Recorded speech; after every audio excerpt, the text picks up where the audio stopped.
And so we are talking about Christmas. Those first 2 chapters of Luke are the only chapters in the whole New Testament where something happens and multiple people burst out into verse. And Luke was a doctor, smart guy. And you can tell by the way he opens up the letter, inasmuch as many have undertaken to compile a narrative of the things that have been accomplished among us, just as those from the beginning were eyewitnesses. Like, it sounds like a doctor, doesn't it? Luke is starting with Zechariah and Elizabeth, but, which I got a picture of them, authentic. Zechariah and Elizabeth, they are Jewish people. They followed the Old Testament. He did the right thing. Zechariah married the right girl. And they both were righteous and godly. They did the right thing for God. It just so happens that Elizabeth was barren.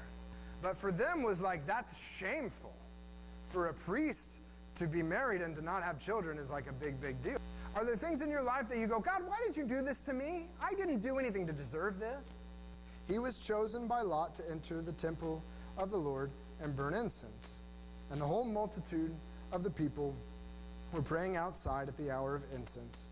And there appeared to him an angel of the Lord standing on the right side of the altar of incense. And Zechariah was troubled when he saw him, and fear fell upon him. An angel shows up, and he's scared. It's a once-in-a-lifetime opportunity, and now there's this blinding figure standing in front of me.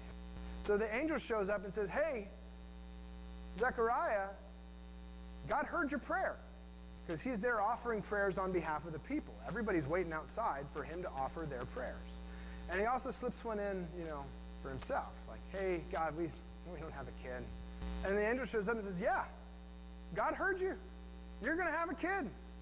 But John is going to have the Holy Spirit from the womb. This is a special thing. God's got a purpose for him. He's going to be sent in the spirit of Elijah to what? To turn the hearts of the fathers to the children, and the disobedient to the wisdom of the just, to make ready for the Lord a people prepared. Does that sound familiar to you guys this morning? What's that from?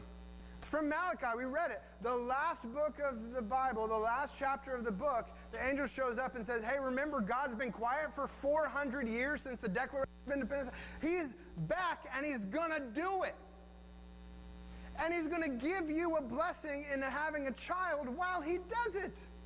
He knows that God can do this. And he says, hey, my wife's real old. How do I know you're not pulling my leg? I stand in the presence of God, and God sent me to you to tell you this, and you're going to ask me how you're going to know. You're not going to talk for 9 months until all this. That's how you're going to know. Throughout these 2 chapters, people break out into song, but it strikes me that God starts this musical with an extended silence, a prelude. I've been quiet for 400 years. I'm not talking through the prophets like I used to. But I'm showing up now. I'm going to do it.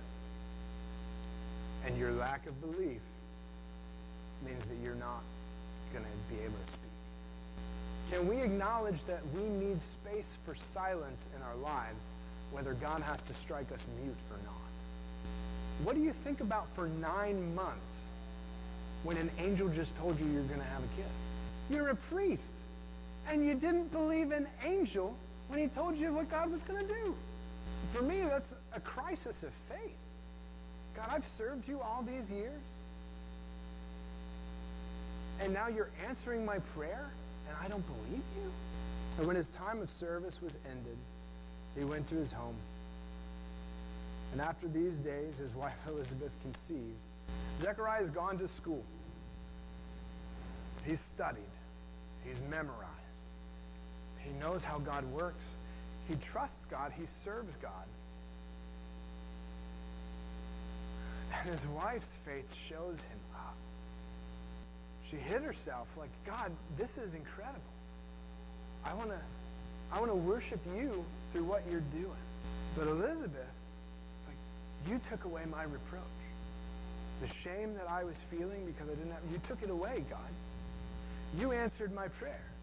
What did those 9 months look like for her? How does she look at Zechariah knowing that he can't say anything?